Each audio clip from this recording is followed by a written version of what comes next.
আমি আসলে ১ম এ আমাদের যে ভাই শাহরিয়ার শাম্য, মানে তার কথা বলে শুরু করতে চাই। মানে এটা অত্যন্ত দুঃখজনক।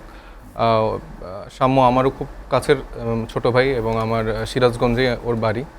তো আমরা দেখেছি আসলে ওর ক্যাম্পাস লাইফে ওর রাজনৈতিক যে ভূমিকা এবং আন্দোলনের সময় যে সে কতটা মানে স্ট্রং রোল প্লে করেছিল। তো সেই জায়গায় তার এরকম মৃত্যু আসলে আমরা কেউই আসলে মেনে নিতে পারছি না।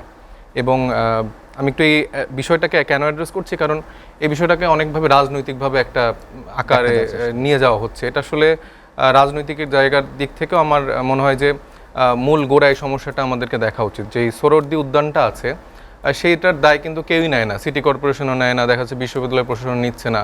কিন্তু ভেতরে মাদকের যে একটা বিশাল একটা মানে আঁকড়া জমে উঠেছে, এই ব্যাপারটা সবাই জেনেও অনেক ক্ষেত্রে এটা না দেখার ভান করে থাকে। সেটা আমরা বিগত সময়ে আওয়ামী লীগের যারা ছিল তাদের প্রচ্ছন্ন একটা তত্ত্বাবধানে এই আসরটা চলে আসতো এবং ভেতরে পরিবেশ একদম সন্ধ্যার পর থেকে খুবই বাজে ভয়াবহ হয়। এবং আপনারা জানেন যে কোমলমতি যে শিক্ষার্থীরা মানে প্রথম বর্ষে বা দ্বিতীয় বর্ষে, মানে প্রথম বর্ষে যখন ঢাকার বাইরে থেকে বিভিন্ন জায়গা থেকে আসে, তাদের জন্য কিন্তু হঠাৎ করে এই নতুন কোনো কিছুর সাথে পরিচয় হওয়ার পরে অনেকে কিন্তু এই জায়গাগুলোতে জড়িয়ে পড়ে। তো আমি আশা করব যে এই জায়গাটা একদম ভেঙে ফেলতে হবে। এবং আমি আজকে দেখেছি যে গভর্নমেন্ট থেকে হয়তো উদ্যোগ নিচ্ছে যে এই জায়গাটা নতুন করে ঢেলে সাজানোর, মানে পর্যাপ্ত আলো এবং সেখানকার যে নিরাপত্তা ব্যবস্থা সেটা যেন জোরদার করা হয়, সেটা আমার একটা গেট বন্ধ রাখা দাবি থাকবে। এখন যে কথাটা ভাই বা আপা বলেছেন যে আসলে সরকারের প্রচ্ছন্ন একটা সহায়তা কি আমাদের উপর আসছে কিনা, দেখুন আসলে অভ্যুত্থানের পরেই কিন্তু আমাদের যারা রাজনৈতিক দলগুলো যারা ছিলেন তাদের সাথে কিন্তু আমাদের একটা খুবই ভালো আন্ডারস্ট্যান্ডিং আছে। এবং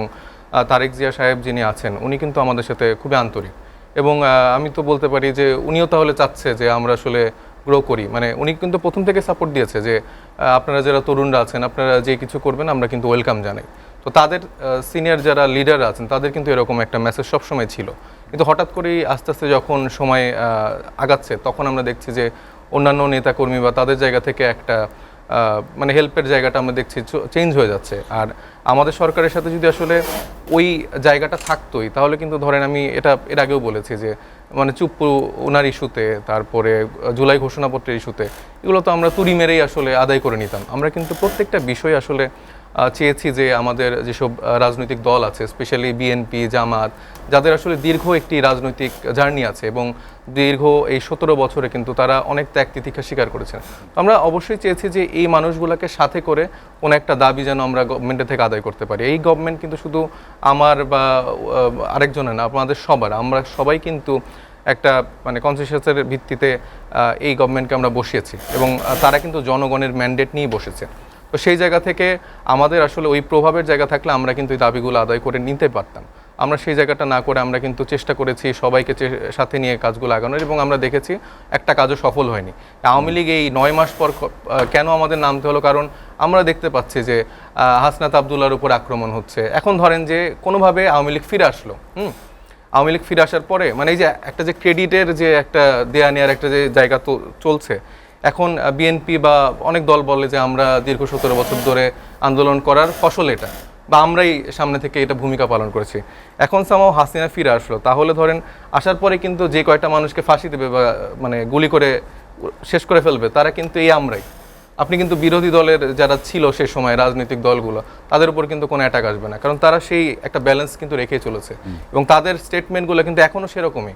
তারা এখন বলছে যে আমরা কিন্তু এ কারণে মনে হচ্ছে যে আপনারা যে আন্দোলন করলেন আওয়ামী লীগ নিষিদ্ধের দাবিতে, তখন আপনাদের আহ্বানে বিএনপি আসে নাই? না, বিএনপি তো আসেনি। বিএনপি ধরেন যখন আমাদের অভ্যুত্থানের সময় ছিল তখনও তো তারা বলেছে যে না, আমরাই আসলে পেছন থেকে সব করেছি, কিন্তু সামনে আসলে তো তাহলে আন্দোলনটা সফল হতো না।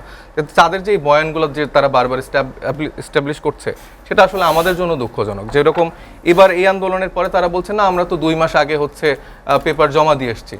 তাহলে তাদের সিনিয়র প্রত্যেকটা লিডার কারো মুখ থেকে কি আপনি শুনেছেন যে তারা এরকম বোল্ডলি কোনো একটা স্টেটমেন্ট দিয়েছে?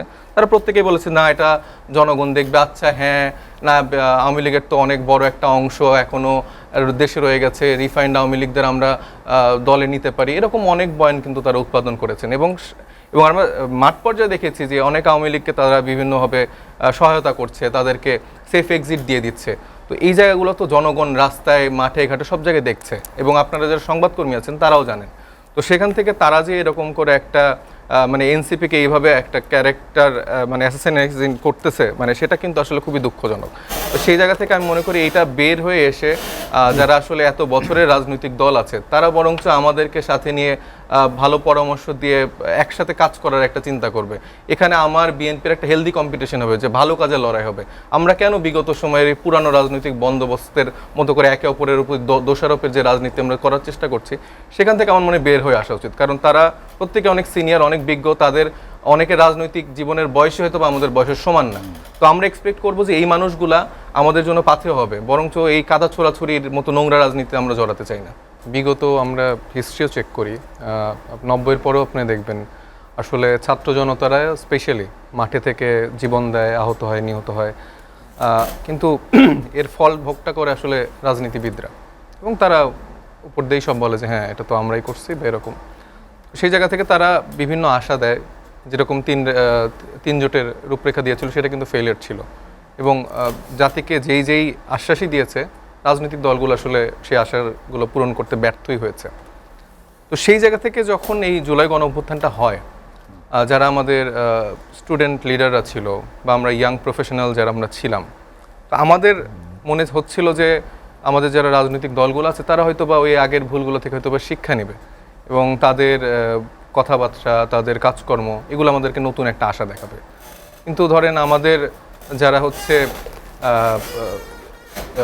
জাতীয় নাগরিক কমিটি আমরা যখন গঠন করলাম, বা আমাদের ছাত্রদের যে প্ল্যাটফর্মটা ছিল, তো সেই জায়গা থেকে তারা কিন্তু মানে রাজনৈতিক কোনো দল তখনও ছিল না। তারা আসলে এই জুলাই গণঅভ্যুত্থানের স্পিরিটটাকে নিয়ে কাজ করছিল পুরো দেশব্যাপী। তো সেখানে কাজ করতে নিয়ে আসলে তখন এলাকা পর্যায়ে দেখছে আগের মতো করেই আবার চাঁদাবাজি হচ্ছে, আগের মতো করেই মানে সেই পুরনো রূপটাই হয়তো বা আরও অন্য কোনো মানুষের দ্বারা তৈরি হয়েছে। তো সেখানে সেই মানুষগুলোর একটা আকাঙ্ক্ষা ছিল যে আপনারা তো এই একটা ফ্যাসিস্টকে সরিয়েছেন, আপনারা আসেন, মানে আপনারা রাজনীতিতে আসেন, আপনাদেরকে নিয়ে আমরা একটা স্বপ্ন দেখি, এবং যখন মাঠে ভালো কিছু হবে তখন কিন্তু অন্যদের প্রতি একটা প্রেশার আসবে, তখন তারা সেই প্রেশার থেকে ফিল করবে যে না আমরা যে কাজটা করছি সেটা অন্যায় হচ্ছে, এবং আমরা দেখেছি বিভিন্ন জায়গায় সে কিছু প্রভাবও পড়েছে। তো সেই জায়গা থেকে কিন্তু আমরা রাজনৈতিক দলটা করি, এবং রাজনৈতিক দল করার পর থেকেই আমরা দেখছি আমাদের উপর একরকম মানে মাত্র 2 মাস বয়সে একটা রাজনৈতিক দলের সাথে যেভাবে আসলে কথাবার্তা বলা হচ্ছে, মনে করছেন অনেকে একদম বিরোধী দল বানিয়ে ফেলছে। আসলে সেটা আমি মনে করছি যে এটা আমাদের জন্য একটা অ্যাচিভমেন্ট অবশ্যই, যে আমরা এত কম বয়সে আসলে এত বড় একটা পজিশন হয়তো হোল্ড করতে পারছি আমার মনে হয়। কিন্তু আমি এই কম্পিটিশনটা চাই না। আমি আসলে চাই যে বিএনপি, জামাত বা যেই রাজনৈতিক দলগুলো আছে যারা আসলে বাংলাদেশপন্থী রাজনীতি করতে চায়, তাদের সাথে নিয়ে একটা সুস্থ রাজনীতির দিকে আমরা যাব। আর তাদের কথা আমি মানে কেন সবাই বিশ্বাস করতে চাচ্ছে না, দেখেন এনসিপি কিন্তু সুস্পষ্টভাবে মৌলিক সংস্কারের রূপরেখা দিয়েছে। বিএনপি মানে বলুক যে তারা আসলে কেন ক্ষমতার ভারসাম্য চায় না, কেন প্রধানমন্ত্রীর মানে ক্ষমতা তারা কমাতে চায় না, এরকম যে জায়গাগুলো আছে, যে ঐক্যমত্য কমিশন আছে, সেই জায়গাগুলোতে কিন্তু বেশিরভাগ মেজর যে কনসার্নের জায়গাগুলো, যে এটা সংস্কার না হলে আসলে আমরা পুরানো ফ্যাসিবাদ কাঠামোতে হয়তো বা আমরা আবার চলে যাওয়ার একটা সম্ভাবনা থাকে, সেটাকে সে ব্যাপারে কিন্তু তারা আসলে একমত না। তো সেগুলো আমাদের ভাবাচ্ছে, এই জন্যই আমরা গণভোটের কথা বলছি। কারণ এই যে আমাদের যে সংবিধান, সেই সংবিধানের উপর ভর করে তো আমরা দেখেছি বিগত সময়ে 3টি নির্বাচন কিভাবে হয়েছে, এবং এই সংবিধানের ভিতরে কিন্তু অনেক লুপহোল আছে। সে জায়গা থেকে আমরা দেখেছি কিভাবে মানুষ মারা গেছে, গুম হয়েছে, খুন হয়েছে, এবং এই মুজিববাদীয় যে সংবিধান, এটি আমরা চেয়েছি আসলে এত কাটাছেঁড়া না করে একটা নতুন করেই আসলে যদি প্রণয়ন করা যায়। তো সেই ক্ষেত্রে আসলে আমাদের যারা পুরনো যারা রাজনৈতিক দল আছে তারা একমত না, কারণ তাদের ক্ষেত্রে কিন্তু এগুলো সুবিধাই হবে। আওয়ামী লীগ যেই টুলগুলো ইউজ করে 17 বছর থেকেছে, এখন আপনি যদি তাদেরকে সেই টুলগুলো দেন তাদের জন্য সুবিধা না? তারা তো অলরেডি ওই দেখানো লাইনঘাটগুলো তো জানে, যাচ্ছে আমার এখান থেকে এটা করা যাবে, ওইখান থেকে ওটা করা যাবে। সো ওয়াই নট, আমিও 15 বছর থাকবো, আমিও 20 বছর থাকবো, আবার এই 15 বছর বা 20 বছর পরে এই ছেলেরা জীবন দিবে, প্রাণ দিবে, আবার হয়তো বা আমার কোনো বন্ধুধর ক্ষমতাধর আরেকটা দল আসবে। তো এই ক্ষমতার পালাবদল, এই ফ্যাসিস্টের পালাবদলটা আমরা চাই না। বর্তমানে যেই রাজনৈতিক দলগুলো আছে না কেন, তাদের মধ্যে একটা মানে গুড পজিটিভ একটা বোধোদয় যেন আসে, এবং সবাইকে নিয়ে যেন কাজ করতে পারে। ধরেন আজকে XYZ কেউ ক্ষমতায় গেল, আরেকটা দল হচ্ছে বিরোধী দল আছে, তার সাথে যেন তার ওই সম্পর্ক না থাকে যে একে এখন আমার গুম করে ফেলতে হবে, একে আমার একদম কোনোভাবে জমায়েত করতে দেওয়া যাবে না। বরঞ্চ সে হেলদি প্র্যাকটিসে থাকুক, তাকে জমায়েত করতে দিক, তার কথাগুলো সে বলুক, এই প্র্যাকটিসটা তো 17 বছর ধরে হারিয়ে গেছে। বিএনপির মতো এত বড় রাজনৈতিক দল কিন্তু সেভাবে কোনো সভা সমাবেশ করতেই পারতো না। কিন্তু এখন কিন্তু দেখেন যে এই অভ্যুত্থানের প্রায় আমি যতটুকু জানি প্রায় 173টি আন্দোলন সংগঠিত হয়েছে। এটার একটা পজিটিভ দিকও আছে, নেগেটিভ দিক তো অনেক আলোচনা হয়েছে। পজিটিভ দিকটা হচ্ছে যে এই 17 বছর ধরে মানুষ নিজের মনের ভাষা বলতে পারতো না, নিজের ক্ষোভ প্রকাশ করতে পারতো না, নিজের রাইট নিয়ে কথা বলতে পারতো না। এগুলোকে মব জাস্টিস বলাটা আমার মনে হয় না ঠিক।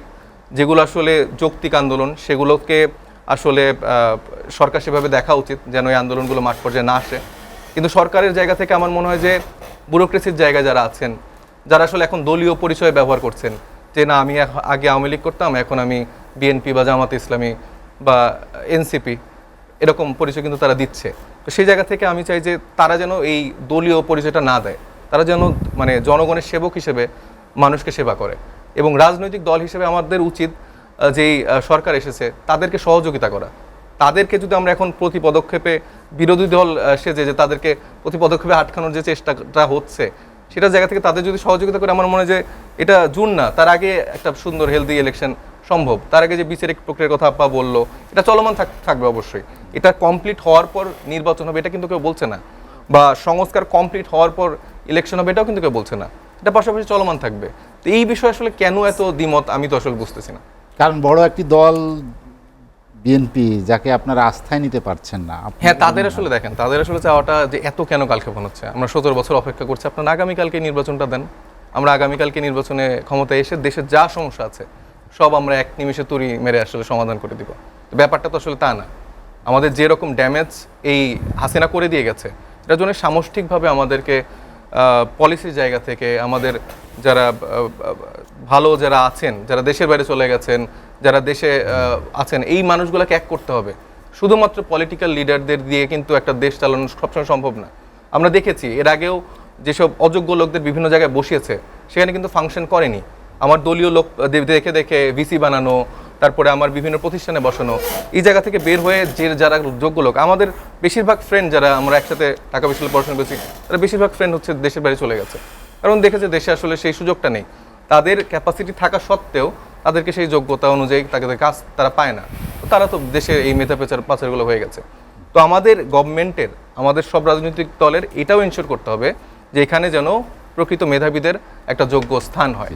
যেই দল প্রেসিডেন্ট জিয়াউর রহমানের সাহেব ক্ষমতায় থেকে যে দল গঠন হয়েছে, তাদের মুখে আসলে এই কথাগুলো আসলে মানায় না। তারা যেভাবে আমাদেরকে বলছে, জিয়াউর রহমান তো বিপ্লব করে ক্ষমতা আসে, এরকম বুঝতে হবে। তোমরা কিন্তু বিপ্লব করে অভ্যুত্থান দল গঠন করি না, আমরা বিপ্লব করে ক্ষমতা আসলে জনতার সাথে আমরা দল গঠন, তার জন্য সবকিছু যায়। আপনার বলার টাইমে কিন্তু কথা না, আমি বলছি যে তুমি এটা ভুল বলছো যে বিপ্লব করে আসছে। আমি কিন্তু এটা বলিনি। আমি বলছি যারা যে ইয়ুথরা, যারা আমার সমাবেশী বা আমার থেকে একটু বড়, যারা বিদেশে চলে গেছে, সেই মানুষগুলোকে আমাদের দেশে জায়গা করে দিতে হবে। এরকম না যে 17 বছর ধরে লন্ডনে, আমেরিকায়, এই জায়গায় যারা থেকে এতদিন হয়তো তারা সিটিজেনশিপ পেয়েছে, এই মানুষগুলোর কথা আমরা আসলে মেনশন করিনি। তো সেই জায়গায় আসলে আমরা ইউথদেরকে বুঝিয়েছি। আর দুর্নীতির যে কথা বলা হচ্ছে, আমি তাকে ওপেন চ্যালেঞ্জ দিয়ে বলতে পারবো কয়টা আসলে আমাদের ব্যাপারে এরকম অভিযোগ এসছে, সে অবশ্যই দিক। আমরা সেই ব্যাপারে আমরা যতগুলো পেয়েছি তার ব্যাপারে তো আমরা অবস্থান অবশ্যই দৃঢ়ভাবে তাদের অ্যাকশন নিয়েছি। এটা হাতে খুবই কম সংখ্যা, কিন্তু বিএনপির যেই হারে তারা দুর্নীতি করছে, এটা আপনি সোশ্যাল মিডিয়া যান, মাঠে যান, ঘাটে যান, ওপেন দেখতে পারবেন। ওপেনলি বলছে আমি যুবদলের নেতা, আজকে থেকে আমাকে এইখানে বাজারে চাঁদাবাজি দিতে হবে। আপনি বিএনপির অনেক বড় বড় নেতাদের দেখবেন যারা ওপেন নিজেদের ক্লোজ ফোরামে বলছে যে হ্যাঁ তোমরা আড়ালে করতে পারো, সমস্যা নেই। এবং এটার ডকুমেন্ট যদি চান আমি ভাই আপনাকে দিতে পারবো, আমার হোয়াটসঅ্যাপ নাম্বারটা আপনি আমাকে নিবেন। তোমাদের বিরুদ্ধে তো সব অভিযোগ আছে, আপনি আমাদের দেন। চেঞ্জটা কি হলো? চেঞ্জটা তো নাই, আমি তো বললাম আমাদের বিরুদ্ধে এটা 0.5% হবে না। আলোচনা শেষ করতে চাই।